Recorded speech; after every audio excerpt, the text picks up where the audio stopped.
Do you feel like budgeting is too restrictive and will make you miss all the fun? My client felt the same way before working together, but after working together and exploring her values, comparing them with her actual spending, she discovered she wasn't spending enough on what truly mattered to her.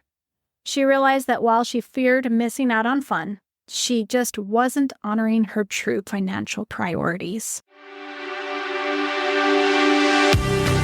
This is Wealthy After 40, the podcast to help you overcome financial challenges by learning to be your best financial advisor.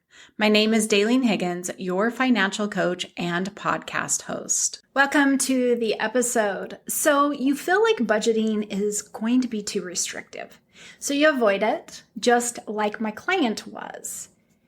And after she chose to work with me, she shared that. She said, I don't want to, miss out on the fun that we have as a family and do all the fun things. And I said, okay, we can definitely do that.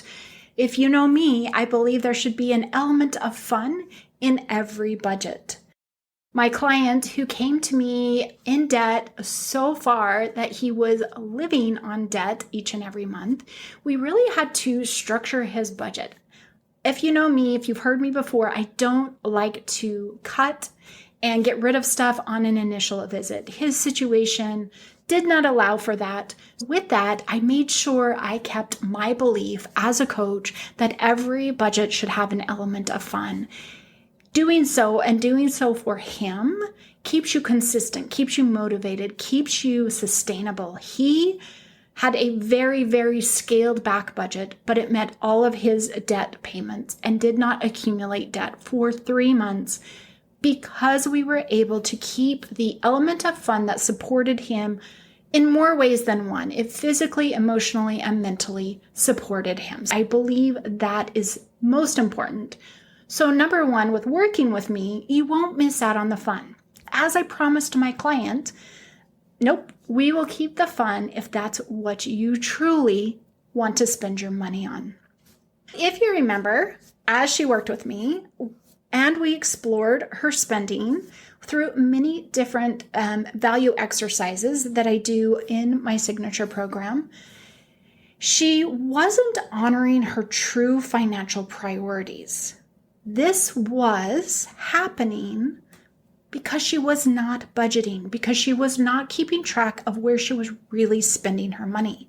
She just didn't want to be restricted. She didn't want to be strapped down, and she wanted to just have fun when she could. But she was honestly missing out on serving herself, serving her family, and really creating who she wanted to be with money. Your fear prevents you from enjoying your desires, and that fear is holding you back from discovering who you are and learning to enjoy your money.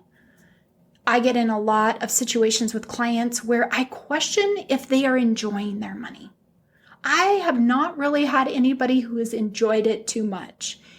And really finding that balance is key. And I believe that budgets help us.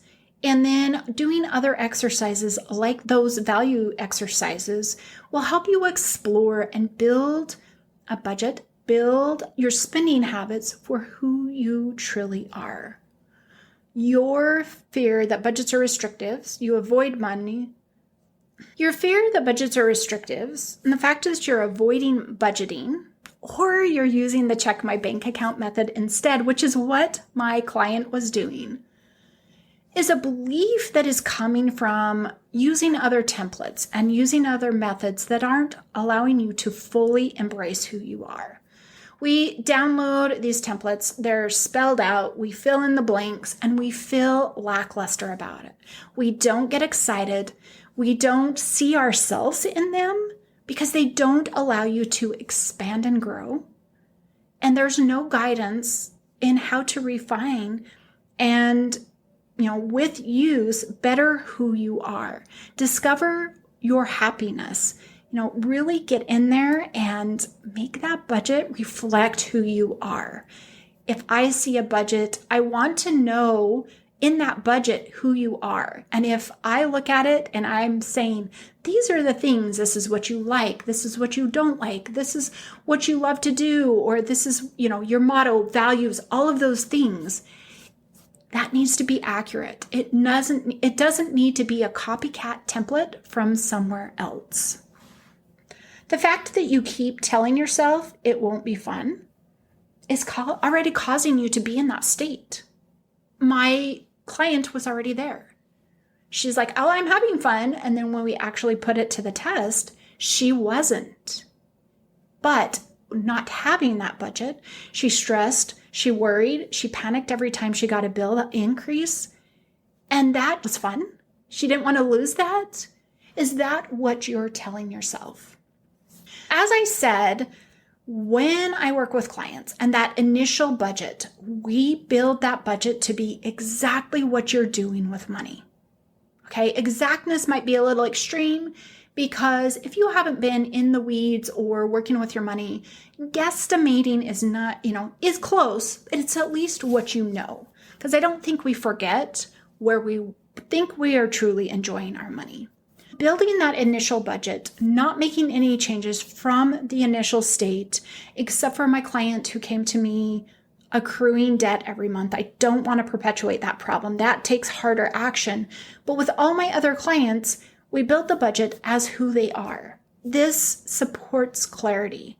This helps them see what they are doing with their money, where it is going, who they are in this moment. And then as they begin spending, as you use this budget, they're exploring and doing, and they're a lot more aware. In the last episode, we talked about my client who became more aware of every little purchase in just such a short amount of time. As you begin to use this initial budget, you really start focusing on, oh gosh, I'm really doing that, or oh man, I really wish I was doing more of this. It can work either way. My client, who didn't want to miss out on the fun, as we worked through the signature program, worked through all of the different values exercises that I talked about, she gave me the following statement. I absolutely loved auditing my bills and spending using a values alignment tool that Daleen did with me. It was so empowering to see the alignment. This is one of 2 value exercises we do inside of my signature program. And it was with those exercises that she realized what was lacking, what she thought she was doing and wasn't actually doing. I love to call this portion of the program exploring your spending safely. As we go from the initial budget, we put it into plan with all of our action steps. And then we start exploring with different exercises, setting goals, defining what our purpose is, looking at our values and what we want from life. We really start exploring our spending. This is where we make shifts. This is where we make changes. This is where we create a budget that reflects who we are. It is not a generic template. It's not a standard fill in the blank. And I love to call it exploring your spending safely because why should you feel bad about where you like to spend your money? Everybody has different desires. Everybody loves to spend their money somewhere, little more fluffy than what, and I'm sorry, but the gurus, if you followed all of their advice, you would sit in a corner and do absolutely nothing. So exploring your spending safely through all of these exercises really helps you start seeing your money with a different lens. You start learning and spending to support who you truly want to be, where you get enjoyment from. I have a brother-in-law who loves brand new cars. He does not drive them past 100,000 miles. He's buying him a new one. I'm complete opposite. I buy, between 50, 60, 70,000 miles, and I drive it till it's giving me too many problems. That's him. That's me. We're both okay with money. I had to laugh because he was using his son's Netflix and his son's, he goes, I don't pay for that. I don't pay for that. I don't pay for that. And so really getting clear on where you like to spend your money. It doesn't matter. I was on a call with somebody about a month ago. They choose to lease their car. That is okay if it works for them. You can hear all of the rules or all of the suggestions or all of this, but really it comes down to who you are and what you truly value and desire. We continue to believe spending is bad because that's what we hear. Don't stop at the coffee shop on your way to work. You will never be able to retire.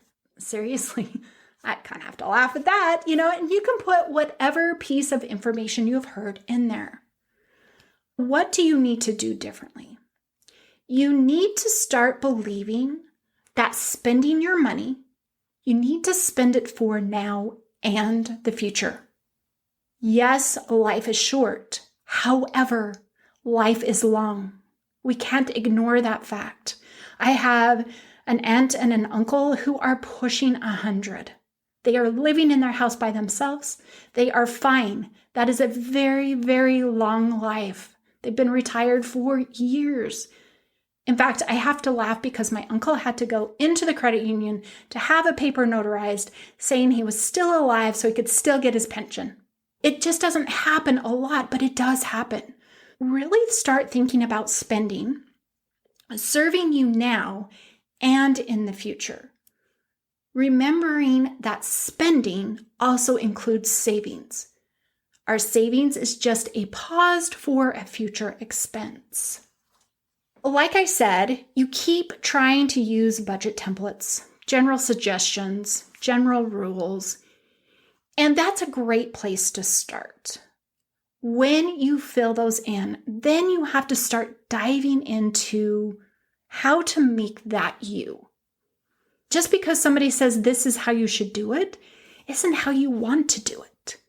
And money should be easy. It shouldn't be hateful. Budgeting shouldn't be hateful. It should be empowering. It should be creating the life that you want.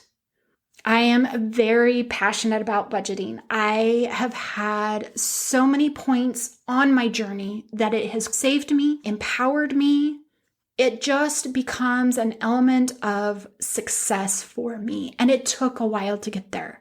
I didn't just start out one day and be like, yep, I'm going to budget and it's going to be great.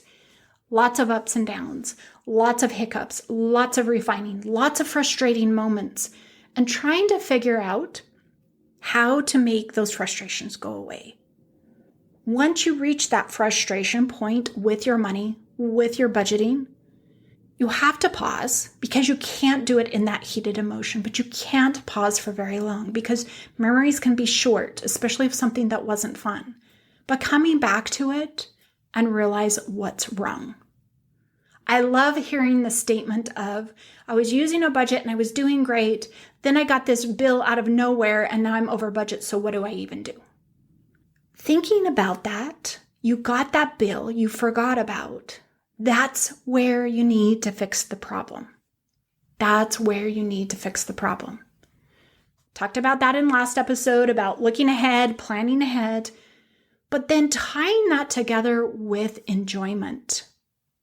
Learning to be content with where you spend your money, especially so when somebody says to you, you spend your money on that, you can 100% say yes. And you know what? It doesn't matter.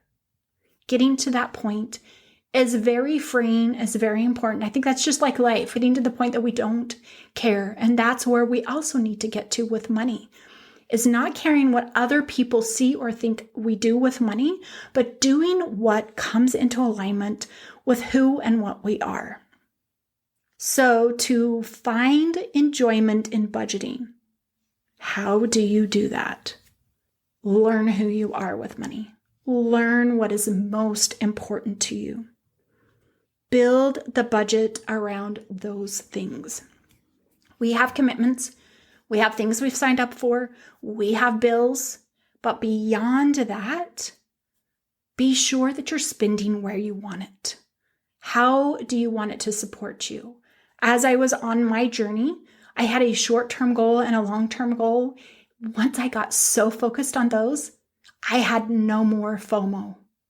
I could have cared less what the biggest craze was, what the newest, little item was to buy, I could care less because I had my goals, I was focused, and I have my element of fun in my budget.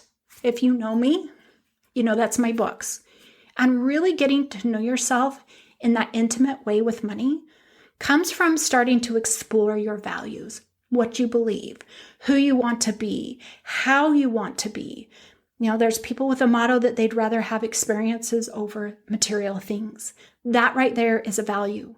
That right there, if that is you and I look at your budget, I'm going, yes or no, I can see that or I can't see that. So really find the enjoyment by building the budget to be more in line with you. If you are using those templates, start there. That's a great place to start, but really start refining it into who you are, what you want to do. Exploring your spending safely is so important to me that every client experiences this in the very first session. We talk about it. I share about why they answered these questions on the questionnaire and get them thinking, get them to stop thinking that spending is bad. And I know when they fill out that questionnaire, they think, okay, well, that's when she's going to have me cut. And it is not. But it really opens up your eyes. It really helps you begin seeing how your spending is creating the life that you want. Like I said, my journey has had many powerful budgeting moments. That's why I have the passion, and I would love to share it with you. I would love to support you in at least one of my programs. I have a financial foundation intensive, which is just a 90-minute, giving you clarity, exposure to your money, helping you build that simple budget. All the way, I have a 60-day, which is 6 sessions. I have a 3-month, and I have 6-month. All of those work through in exploring who you are, building systems that work, creating a new relationship with money. And that's the biggest key. I have a really wonderful connection with a trauma healer, and she is getting her master's right now. I admire the work she does, the knowledge that she has. And she says, honestly, people just need to see they've got to create a relationship with money. Don't hate it because of things you're missing out on. Don't hate it because of the way you were brought up. Start exploring who you are. Start making that change. I'd love to have you jump on a free call, explore those programs with me, and help you find the next step, the next right step into coming into alignment with your money. Thanks for listening. Thanks for listening. Every week, my goal is to help you get one step closer to financial freedom and making confident decisions so your money starts working for you. Do you have any questions or comments about today's episode? Please send me a message on Instagram or use the fan mail link in the show notes below. To stay connected beyond the podcast, join my newsletter for insights on growing wealth, behind-the-scenes musings, and opportunities to contribute to future episodes. A free gift awaits you. If you're looking for personalized support to get your finances on track to becoming debt-free, being able to retire sooner, or better understanding your finances while navigating a new financial situation, check out my website at elevatefinances.us to learn more about one-on-one coaching.